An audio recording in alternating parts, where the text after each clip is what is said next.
আৰু কালি ৰাতি মানে পূৰা দবাপিটা বৰষুণ দি দিলে, সেইকাৰণে ঘৰৰ ভিতৰতো আজি ৰাতিপুৱাই পূৰা আন্ধাৰ হৈ আছে। আৰু ইফালে দেউতাই মাতিছে, কিবা বস্তু এটা ওলাইছে, অদ্ভুত বস্তু দেখাই আছোঁ ৰ'ব। মানে ৰাতিপুৱাই এই জেগাখিনিত ট্ৰেক্টৰে মাটি পেলাইছিলে আৰু তাতে ওলাইছে এইটো।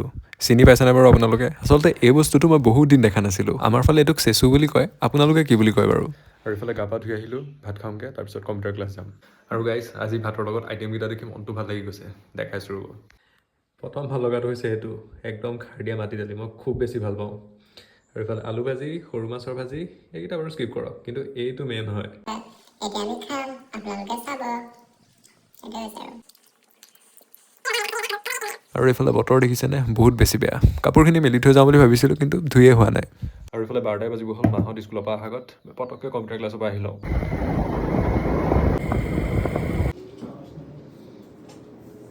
এটা ফন্ট ধৰি লৈছোঁ, আমি MS Wordত আমি আখৰ ফন্ট চেঞ্জ কৰিছিলোঁ ন আগতে।